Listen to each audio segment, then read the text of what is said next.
अयादी संधि का उदाहरण है।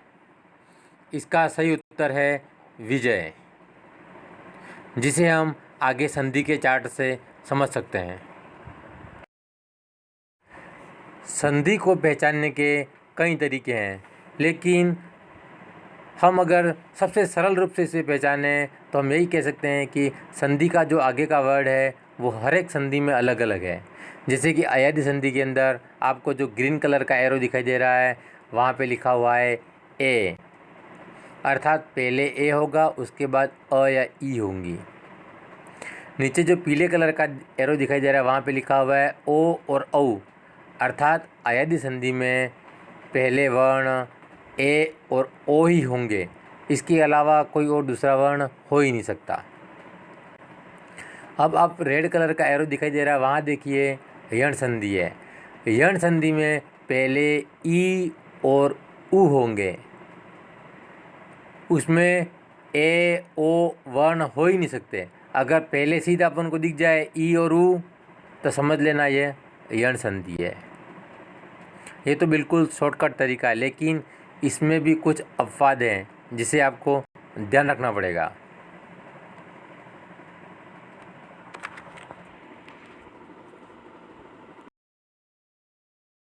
अब हमारी अयादी संधि में देखिए विजय। विजय में सबसे पहले इसके दो टुकड़े हो रहे हैं, विजय प्लस अ, अर्थात जे में क्या आ गया ए आ गया पहले, उसके बाद अ है। तो मैंने क्या कहा था अभी जस्ट, पहले ए आ जाए तो वो कौन सी संधि कहलाएगी? अयादी संधि। प्रत्यय में देखिए प्रत्यय के दो टुकड़े क्या हैं? प्रति प्लस अय। यहाँ पे प्रति देखो पहले ई आ रहा है और मैंने कहा था ई अयादी संधि में होता ही नहीं है, तो प्रत्यय तो हो ही नहीं सकता। विद्यार्थी में विद्या आ भी अयादी संधि में होता ही नहीं है। अयादी संधि में सिर्फ ई और ओ ही होगा, तो विद्यार्थी भी नहीं है अपना। इसके बाद इत्यादि में भी इति प्लस आदि, यहाँ पे भी ई और आ है, तो यह संधि भी नहीं है। अतः हमारा विजय सही उत्तर है।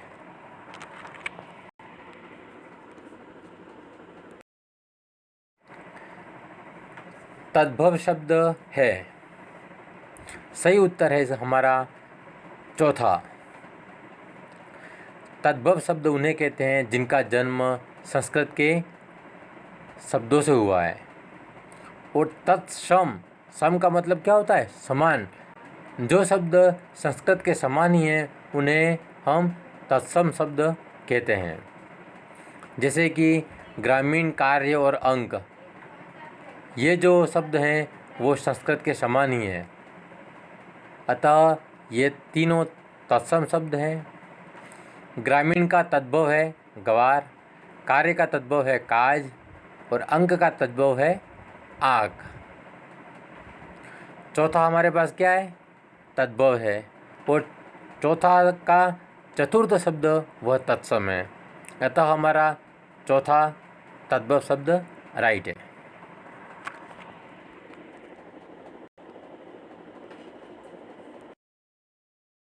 जल का पर्यायवाची नहीं है।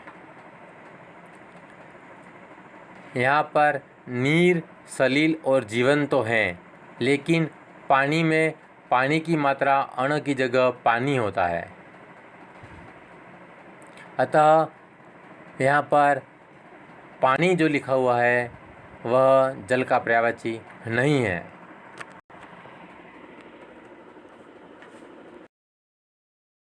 ओजस्वी का विलोम शब्द है। ओजस्वी का मतलब होता है एक तेज, अर्थात ओजस्वी और तेजस्वी दोनों समानार्थी हैं, अतः ओजस्वी का विलोम शब्द क्या है? निस्तेज, जिसमें किसी तरह का कोई तेज न हो, और पराक्रमी और कायर तो हो ही नहीं सकता, अतः हमारा सही उत्तर है निस्तेज। अगर आपसे पूछे ओजस्वी का समानार्थी तो होगा तेजस्वी।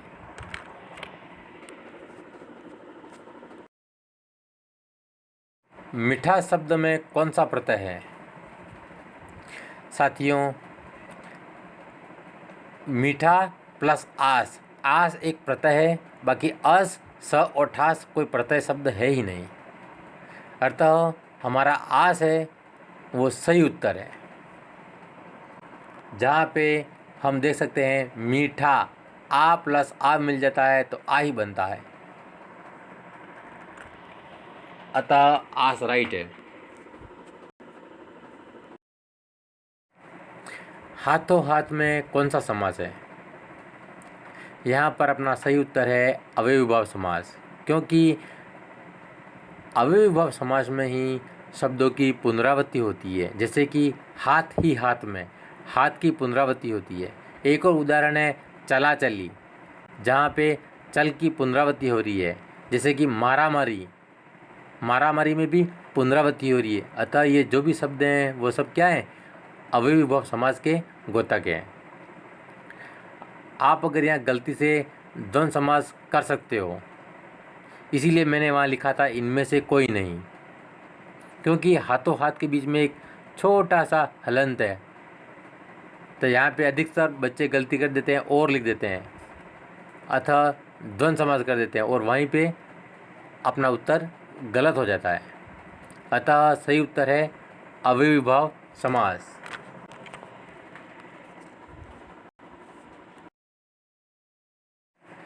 संतोष में कौन सा उपसर्ग है? हमारा सही उत्तर है सम, क्योंकि सन, शन और सन तो कोई उपसर्ग है ही नहीं। हाँ, उनका उच्चारण जरूर न से निकलता, जैसे कि संतोष, लेकिन हमारा जो उपसर्ग होगा वह हर हमेशा सम ही होगा। भले उनका उच्चारण सन निकलता हो, लेकिन सन के नाम से कोई भी उपसर्ग नहीं है। अर्थात जहाँ पे भी न निकलता है वहाँ पे हमारा उपसर्ग सम होगा।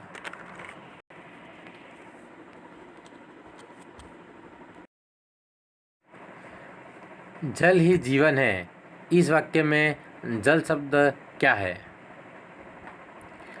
मेरे YouTube के वीडियो में अगर आपने संज्ञा का टॉपिक देखा होता तो आपकी यहाँ पर गलती नहीं होती, क्योंकि संज्ञा किसे कहते हैं उसका सीधा रूप है जो चीज़ें हमें दिखती हैं वो सब क्या है? संज्ञा है। आपने परिभाषा सुनी होगी, किसी व्यक्ति, वस्तु, स्थान के नाम को संज्ञा कहते हैं, लेकिन इसका शॉर्ट रूप है कि जो भी चीज़ें हमें दिखती हैं वो सब क्या है? संज्ञा है। जैसे कि यहाँ पे जल, जल अर्थात पानी, पानी हमें दिखता है वह संज्ञा है। और संज्ञा हर हमेशा आगे या पीछे उपयोग में आती है। यहाँ संज्ञा आगे उपयोग में आई है, अतः जल क्या है? संज्ञा।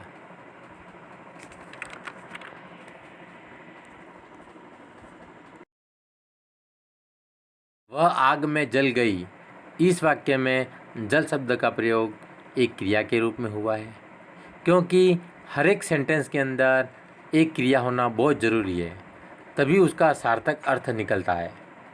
यहाँ पे जल गई एक पूरी क्रिया है पास्ट टेंस की, और हमारे पास आग क्या है? आग यहाँ पे संज्ञा है, हमें दिखाई देती है।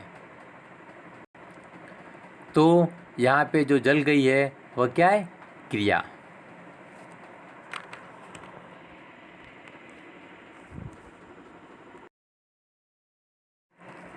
मेरे पास एक कार है, वह बहुत अच्छी है, यहाँ वह का उपयोग किसके लिए हुआ है?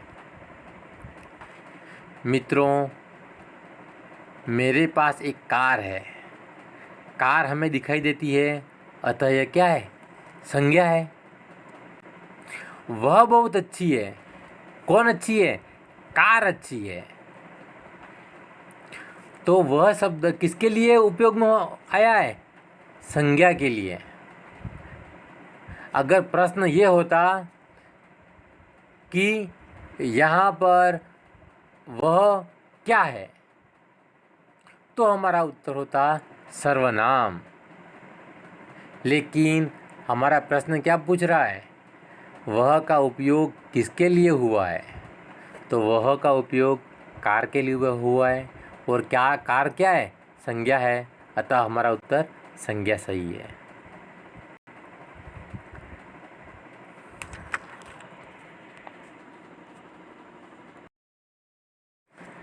राम ने कहा कि वह कल जयपुर जा रहा है। किस तरह का वाक्य है? मित्रों, जहाँ पर भी शब्द के बीच में की आ जाए, जिधर, जहाँ, जो, जिसे शब्द आ जाए, वह सब मिश्रित वाक्य के शब्द हैं। मान लो ज से स्टार्ट होने वाले, ज अर्थात जिसे, जिसके, जिसका, जो, जहाँ और एक की, इस टाइप के कुछ शब्द हैं। अगर वह शब्द के बीच में आ जाते हैं, जैसे कि राम ने कहा कि, तो की वर्ड आ गया, वो किसका है? मिश्रित वाक्य का। तो हमारे यहाँ पर जो सही उत्तर है वह है मिश्रित वाक्य।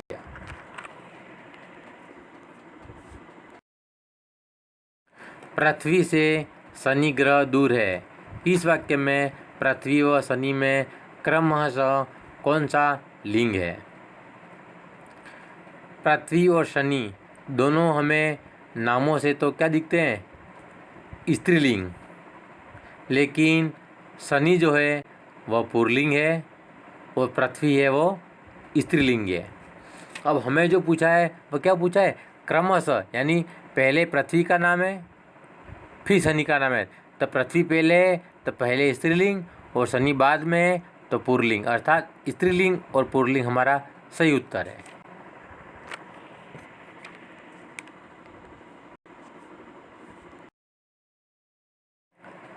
निम्नलिखित में से मुहावरे की पहचान कीजिए। मुहावरे की पहचान हम सीधा कर सकते हैं। जिन शब्दों के पीछे होना लिखा आ जाए वह सब क्या है? मुहावरे हैं। जैसे कि गले का हार होना, 9 2 11 होना, तिल का ताड़ होना आदि शब्द क्या है? मुहावरे हैं। अर्थात जिनके पीछे होना लिखा होता है वो 99% मुहावरा है। अब देखो, एक पंथ दो काज, इसमें होना नहीं है। घर की मुर्गी दाल बराबर होना नहीं लिखा हुआ है। अंधों में काना राजा होना नहीं है। तो यह जो बाकी जो तीनों शब्द हैं वो क्या है? लोकोक्तियाँ हैं।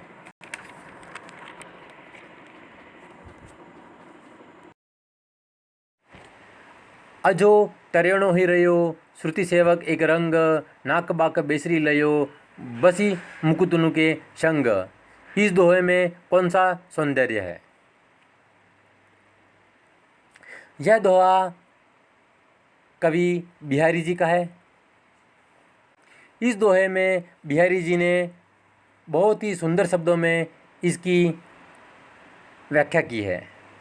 अतः यहाँ पर शिल्प सौंदर्य है। और ये जो प्रश्न है वह वास्तव में लेवल 2 के लिए है। लेकिन अगर पद शिक्षण का कोई प्रश्न आता है तो यह लेवल 1 में भी आ सकता है। तो हमारा यहाँ पर जो उत्तर है वह है शिल्प सौंदर्य।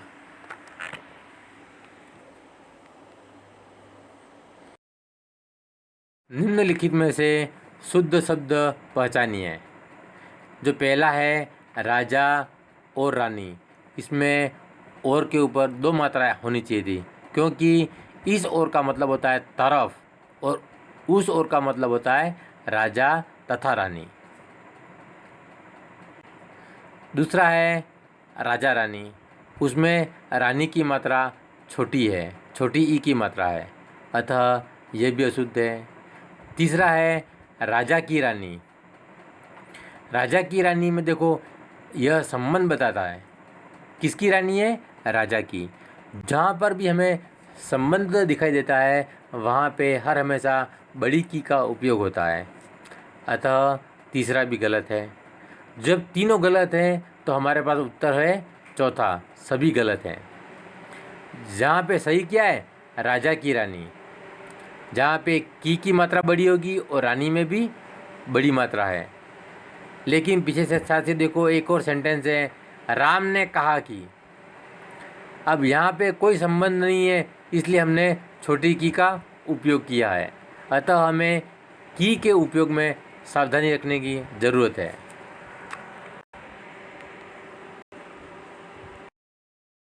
निम्नलिखित में से शिक्षण सूत्र नहीं है।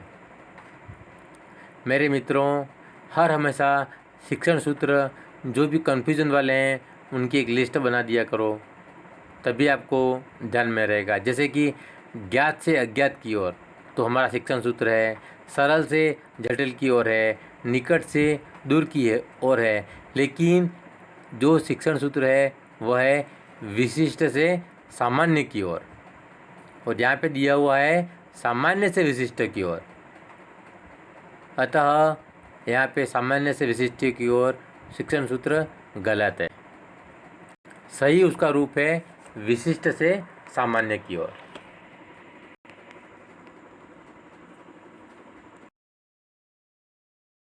राष्ट्रीय पाठ्यचर्या कार्यक्रम 2005 का संबंध किस समिति से है? NCF 2005 भी कहते हैं उसे। इसका संबंध यशपाल समिति से है। बाकी समितियों का कोई लेना देना नहीं है।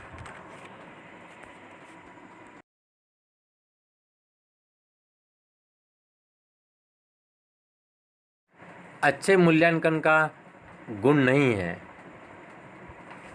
सही उत्तर है संक्षिप्तता, क्योंकि मूल्यांकन होता है वह जीवन के कई पहलुओं पर आधारित होता है। अतः मूल्यांकन क्या होता है? बड़ा होता है। अतः संक्षिप्तता गलत है। मूल्यांकन व्यापक होता है, वो एक लंबे पैमाने को मापकर चलता है। तीसरा, मूल्यांकन वैध होता है, क्योंकि मूल्यांकन जो भी होता है उसे चैलेंज करना भारी होता है। वस्तुनिष्ठता मूल्यांकन में हर हमेशा एक सटीकता होती है। अतः संक्षिप्तता हमारा उत्तर गलत है।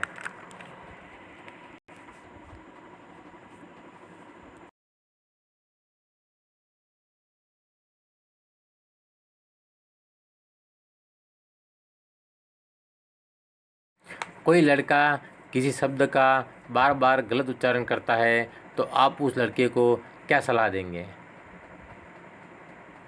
अधिकतर साथियों ने इस प्रश्न को गलत किया है। उन्होंने इसका उत्तर उसी शब्द को 5 बार लिखने की सलाह देंगे या फिर उसके शुद्ध रूप को 5 बार लिखने को कहेंगे। अधिकतर साथियों ने इसी उत्तर का चुनाव किया है। साथियों, प्रश्नों को एक बार देखिए। यहाँ पे लिखा है बार बार गलत उच्चारण करता है, अतः वो गलत बोलता है। तो गलत बोलता है तो हमें उसे सही उच्चारण समझाना है, न कि लिखना बताना है। अगर उसका सही उच्चारण आ गया तो लिखेगा भी सही। अतः हमारा उत्तर द राइट है।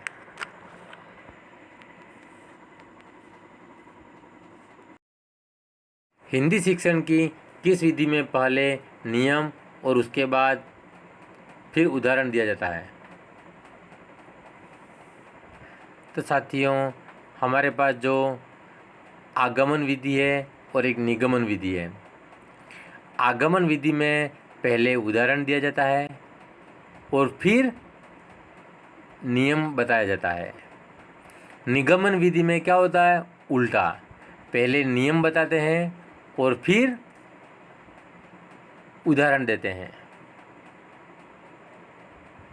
अतः हमारा निगमन विधि सही उत्तर है।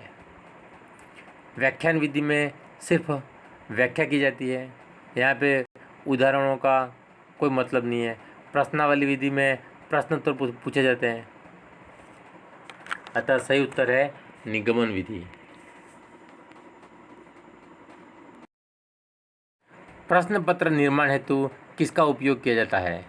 श्वेत पत्र का, लाल पत्र का, नील पत्र का और हरे पत्र का। हमें अक्सर अंग्रेजी के वर्ड ध्यान रहते हैं, जैसे कि नील पत्र की जगह अगर ब्लू प्रिंट होता तो हमें सीधा पता पड़ जाता, लेकिन ब्लू को हिंदी में क्या कहते हैं? नील। अतः हमारा सही उत्तर क्या है? नील पत्र। बाकी के पत्र कोई काम के नहीं है।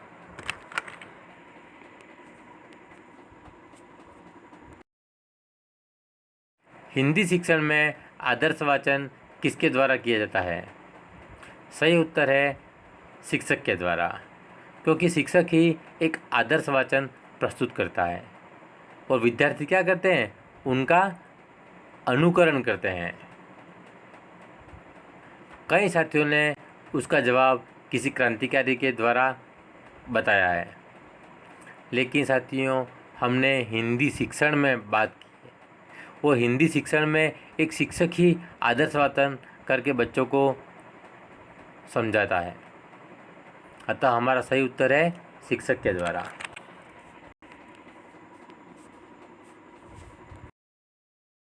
गद्य साहित्य का भाग नहीं है। हमारे पास हिंदी में दो होते हैं, गद्य और पद्य। गद्य भाग में उपन्यास, कहानी, जीवनियाँ ऐसे सीधे होते हैं और पद्य भाग होता है वह कविता वगैरह को लेकर होता है। अतः कविता पद्य का भाग है, अतः हमारा सही उत्तर है कविता।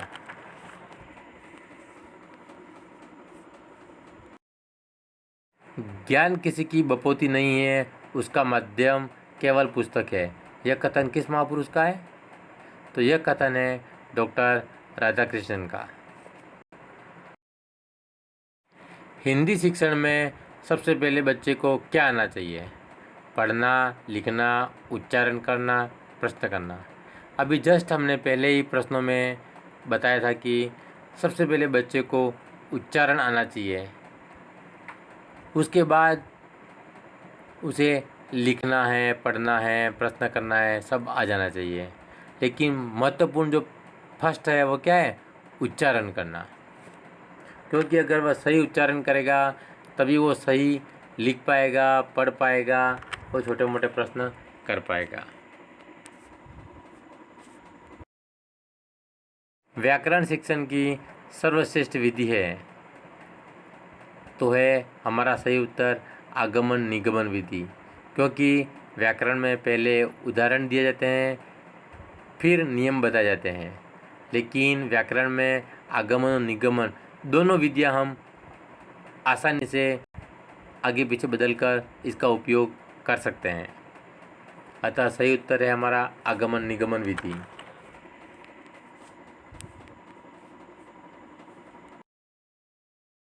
व्याकरण का शिक्षण कौन सी कक्षा में आरंभ करना उचित रहता है? तो इसका सही उत्तर है उच्च प्राथमिक कक्षाओं से, क्योंकि प्राथमिक कक्षा के जो बच्चे होते हैं वह खेल खेल में खिलौने के साथ ही अध्ययन करते हैं, उनका ग्रामर से कोई लेना देना नहीं है। लेकिन हमारा जो ग्रामर का टॉपिक है वो बच्चों को उच्च प्राथमिक कक्षाओं में सिखाने के लिए आ जाना चाहिए, क्योंकि तभी वह माध्यमिक कक्षाओं और उच्च माध्यमिक कक्षाओं के लिए काबिल बनेगा। अतः सही उत्तर है उच्च प्राथमिक कक्षाओं से।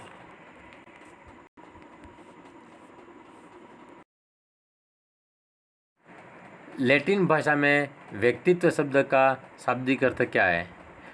व्यक्तित्व जो शब्द है वह लैटिन भाषा के पर्सोना से बना है, जिसका मतलब होता है मुखौटा या नकली चेहरा। यहाँ व्यक्तित्व का मतलब इंसान आदर और सम्मान से नहीं है। सुलेख व्यक्ति की शिक्षा का एक आवश्यक पहलू है। यह शब्द किस महापुरुष के हैं?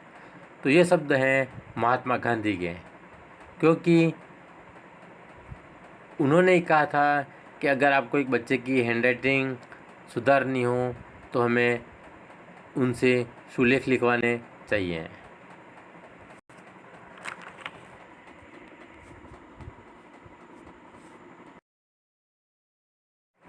अनुकरण होता है साथियों, जैसे कि आदर्श वाचन शिक्षक के द्वारा होता है।